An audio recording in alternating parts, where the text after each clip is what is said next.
Is astrology accurate?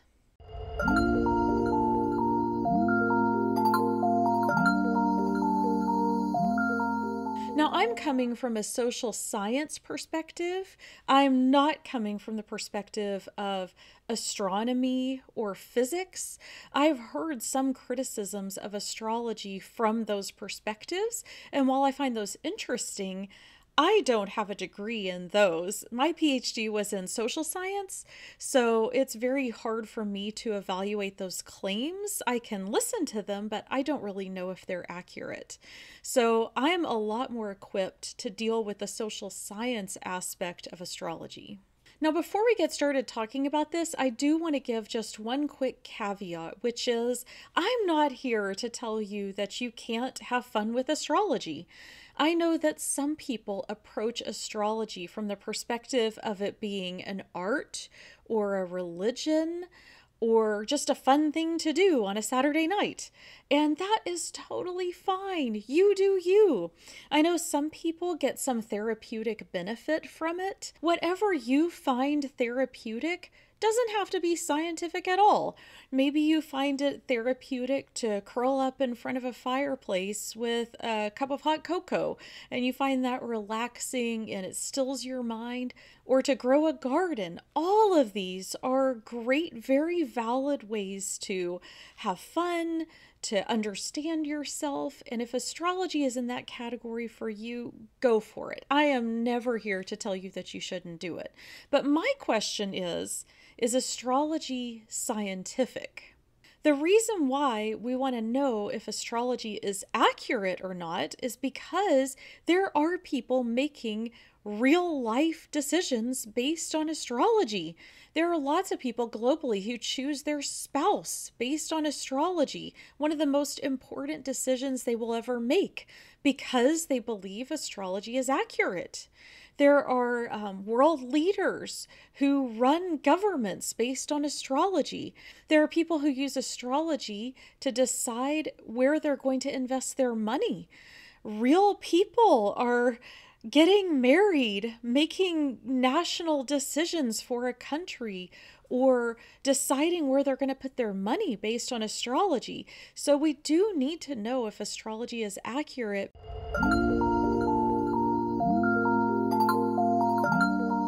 First, let's answer the question, is astrology testable with social science? And the answer is clearly yes. Astrology makes testable claims that intersect with social science. Astrology claims that the sun, the stars, and the moon can influence all kinds of your personal characteristics, like your personality, your relationships, your occupation, your interests, your hobbies, and even your lifespan.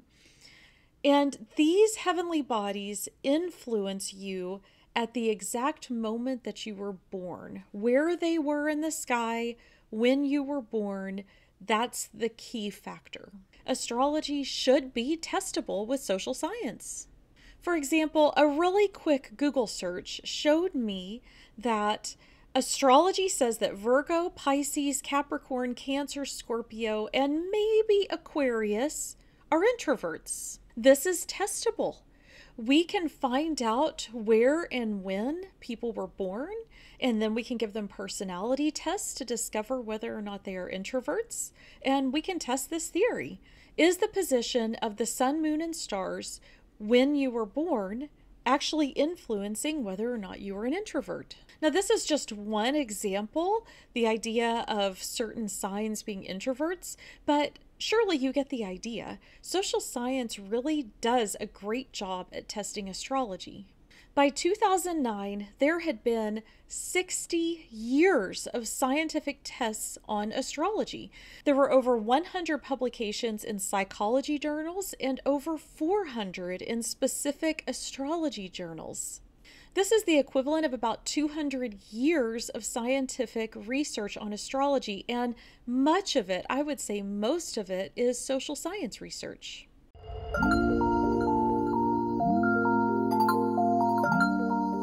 Let me summarize the overall picture for you first.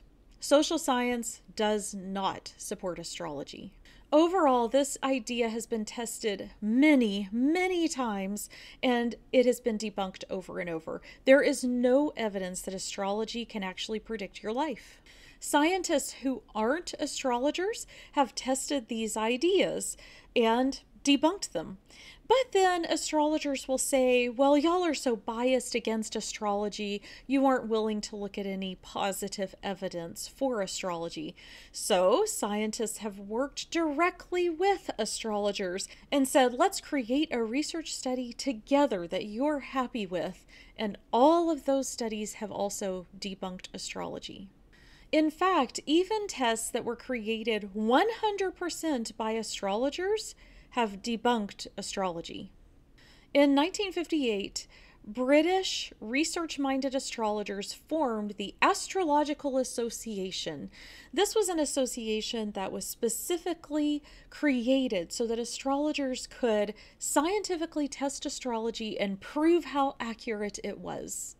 They compiled 2 decades of their research in 1978, and what they found was disheartening. They found that even the research created by astrologers with the specific purpose of proving astrology right had only proved it wrong. They compiled 70 different studies by astrologers, and none of them were compelling.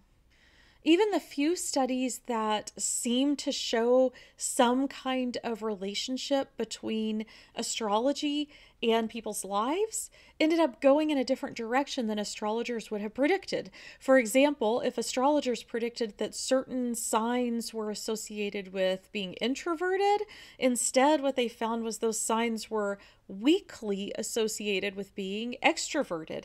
They didn't find any research that actually showed spectacular results, and very often the results were the opposite of what they had expected. After 20 years of trying to prove astrology through science, these astrologers gave up. They interrupted the publication of this scientific journal and basically refused to do research anymore because the research was proving astrology wrong. So nobody should be out there claiming that astrology just hasn't been given a fair chance by scientists. At the point that even astrologers themselves work for 20 years with 70 different studies to prove astrology and they can't prove it, it's not provable.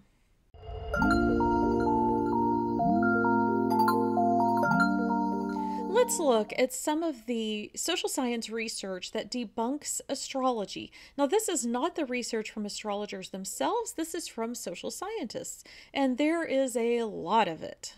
There was a 2006 study that involved several different types of research. The first involved 4,000 middle-aged men from the Vietnam Experience study who had detailed personality and intelligence tests. The second included 11,000 young adults from the 1979 National Longitudinal Study of Youth. Both of these pieces of research tried to find correlations between birth date and personality or intelligence. They found no correlations at all. Now, I'm going to cite a lot of research here that is from one paper that is a meta-analysis. It gives a brief summary and research results from lots of other research on astrology. So this is from Comath, who in 2009 summarized a bunch of other astrology research. Now, I will say I didn't have access to all the papers that Comath cited, but all the ones that I could find, I read through myself and double-checked to make sure that Comath wasn't misinterpreting or misrepresenting any of this research, and all of it that I had access to, which was probably about half the papers that Comath cited, I couldn't find that Comath was saying anything wrong. So I do trust that the other papers that I didn't have access to probably were represented accurately as well. One of the earliest published studies by Barth and Bennett tried to find correlations between zodiac signs and occupation, medical problems, height, and lifespan, all things that astrologers claim that they can predict. They looked at the positions of Mercury, Venus, Mars, and Jupiter and found no correlations. 3 studies in the 1970s unsuccessfully tried to find a relationship between sun signs and occupation. John McGurvey tried to find correlations between the birth dates of 6,000 politicians and 17,000 scientists. After all, astrology claims that being a political leader or being a scientist are both things that can be predicted using the sun, the moon, and the stars. But McGurvey wasn't able to find any correlations. A New York suicide study looked at the birth charts of 311 people in New York from 1969 to 1973 who had unfortunately committed suicide. A computer program tested 100,000 different astrological factors and compared them with random control subjects to see if there was any astrological indication that these people would sadly pass away from suicide. But nothing correlated. Silverman looked at the birth dates of almost 3,000 just married couples and almost 500 just divorced couples in Michigan and could find no correlation at all between horoscope and compatibility. In 1987, Dean gave astrologers a bunch of birth charts. Half the charts were correct according to astrology, and half of the charts were opposite, where Dean had actually reversed the planetary aspects from the way that astrologers would expect them to be. The astrologers made predictions about people based on the charts, but there was no difference in accuracy between the correct charts and the reversed charts. Culver and Ayana tested an astrologer who had bragged about being able to pick out a person's birth chart from an array of birth charts. Perfect, this astrologer can prove astrology correct. They gave the astrologer 28 different trials of birth charts, plus information about a person, and the astrologer passed 7 of them, which is exactly what they would expect from random chance.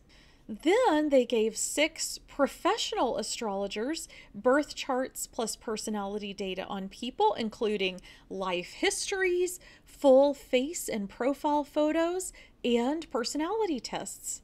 The astrologers did no better than chance at matching the birth charts with the people. And the astrologers disagreed amongst themselves about which birth chart should match with which person. Other researchers compared 13 different personality traits with a person's birth chart, including sun sign, sun and houses of the moon and the 8 planets, and all 5 planetary aspects, and couldn't find any correlations with personality. Hartman used a sample size of 15,000 people to investigate the relationship between date of birth, personality, and general intelligence. There were no correlations. If astrology is correct, then people who are born at the same time and place, for example, babies born in the same hospital 5 minutes apart or 10 minutes apart, they should be extremely similar. And scientists who investigate this call these time twins. Of course, they aren't real twins, but according to astrology, they should be extremely similar since they're born in basically the same time and place.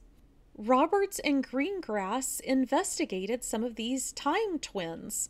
They found 128 people who were born not more than an hour apart.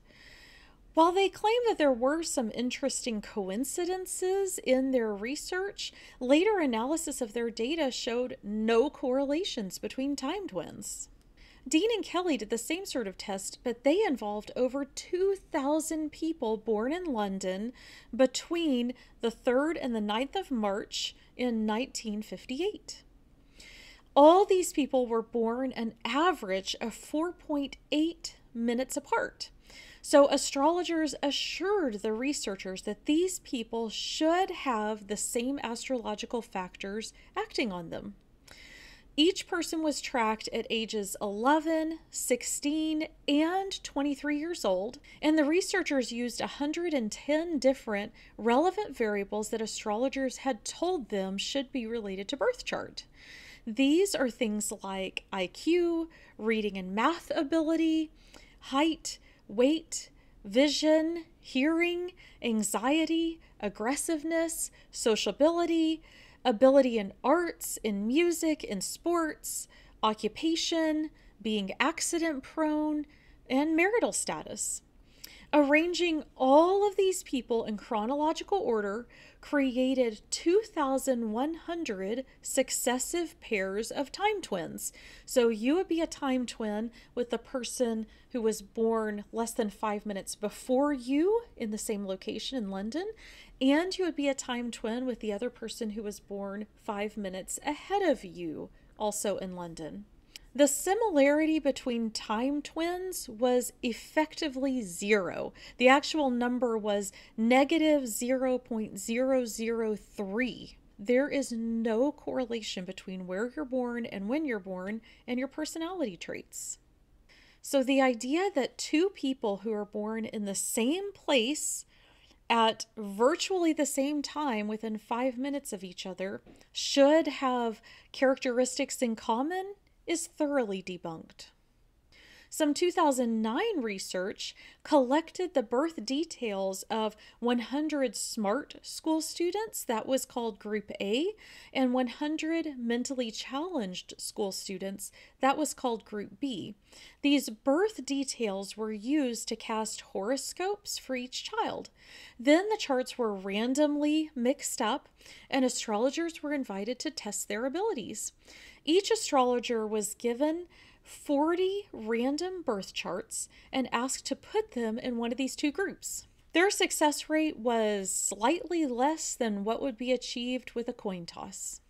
But then the researcher said, well, maybe these aren't real professional astrologers. So they got some of the teachers at an astrology institute to agree to the same test. They gave the full sample of 200 students to an astrology institute, and the Astrology Institute did just as badly. In 2001, Dean and Kelly created a meta-analysis of more than 40 studies that all looked at the correlation between birth chart and personal characteristics. These studies ranged all the way from 1975 to 2000, and they included nearly 700 astrologers and 1,150 different birth charts. Their conclusion was that there is clearly nothing here to suggest that astrologers can perform usefully better than chance.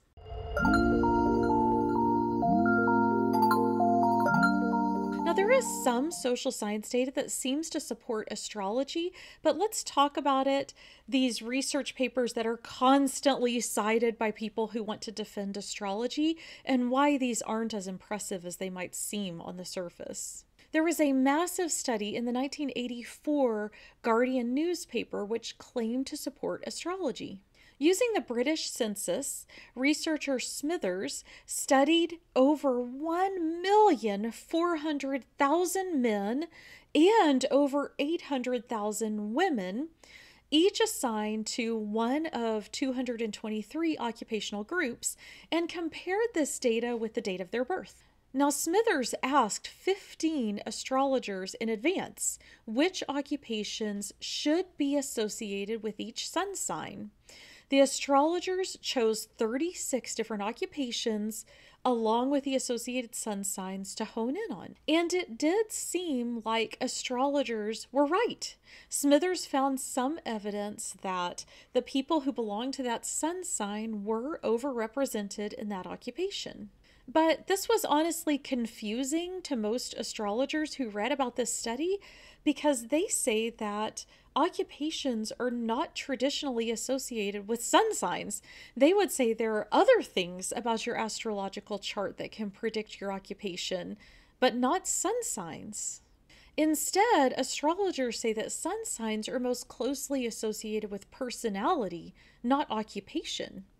Although this research was widely published as vindicating astrology and proving that astrology is true, in reality, when researchers went back and looked at it later, they found that the number of hits, which means the number of times that astrologers were able to correctly predict which occupation people should belong to, the hits were exactly what you'd expect through random chance. People who defend astrology also love to talk about Michel Gauquelin's 1955 research. This study was the first rigorous study on astrology, and it claimed that there was a Mars effect. Gauquelin said that he found that if Mars was rising at the time of birth, that it correlated with having an athletic career. But this was confusing for scientists because there's no known mechanism for Mars rising to make people athletes at the time of their birth. This was also confusing for astrologers because astrologers never claimed that Mars rising at the time of birth would make people athletes. So what Gauquelin found wasn't even what astrology would predict. But then later research looked back over Gauquelin's data and found that it wasn't even true anyway. Gauquelin had been biased with his data and had way overstated this effect. Even using Gauquelin's own data, the correlation between Mars rising and athleticism is extremely weak. And anyone who tried to replicate that study couldn't find the same effect that Gauquelin claimed. Gauquelin was the only person who could repeat the study and find the same correlation. Very careful studies tried to replicate his work, and they just weren't able to. People who defend astrology also love to point to Pellegrini's 1973 research. In this research, Pellegrini found a small correlation between one aspect of a personality test and the season of birth. Notice that Pellegrini was actually testing lots of personality aspects and found no correlations with most of them, but he did find a correlation with one aspect. But 2 years later, Pellegrini published another research paper that debunked that first paper. So he himself proved that his own research was so flawed it shouldn't be believed. If people who love astrology try to use Pellegrini's research as evidence that they're right, they're literally going against Pellegrini himself. And when researchers in the southern hemisphere tried to replicate Pellegrini's research, which had been in the northern hemisphere, of course, the northern hemisphere and the southern hemisphere see different stars, they couldn't replicate it either. They had over 600 people in their study and couldn't find any correlation between this one aspect of personality and anything astrological.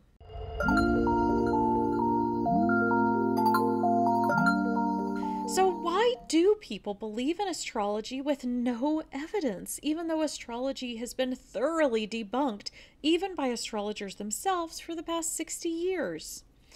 Well, there are a couple of reasons. One is confirmation bias. We're all prone to confirmation bias, and if we say that we're not, we're fooling ourselves. It's just part of how human brains work. Confirmation bias means that you see evidence that agrees with you and you ignore the evidence that doesn't agree with you. For example, if an astrologer says that Scorpios are secretive and won't tell you everything about their life, well, you're going to notice it when the people who you know are Scorpios don't tell you everything about their life. The reality is almost no one just tells you everything about their life unless you're super, super close to them.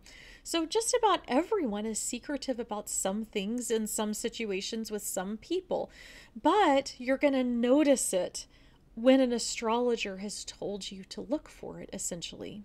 People also believe in astrology because of the Forer effect. This is also called the P.T. Barnum effect. And what this is when people take very vague descriptions and then say, oh yeah, that could apply to me, when really this description is so vague, it could apply to anyone. So I could say, you're probably a person who trusts some people but doesn't trust others. And you go, wow, That's amazing. That's so true of me. Well, guess what? It's true of literally everyone. Almost everyone on earth is going to trust some people and not trust others. So, astrology can make extremely vague claims that feel very accurate to yourself. I think one reason why people still trust astrology, even though it's been thoroughly debunked as a scientific practice, is because astrologers themselves will use excuses for why their predictions aren't coming true. Astrologers will say things like, the stars incline, but they do not compel. In other words, they're trying to say that the stars will encourage you, push you in a certain direction, but they don't force you into that direction. Even taking that claim that everyone under one astrological sign won't all be one way, there still should be evidence for it, and there is no evidence at all.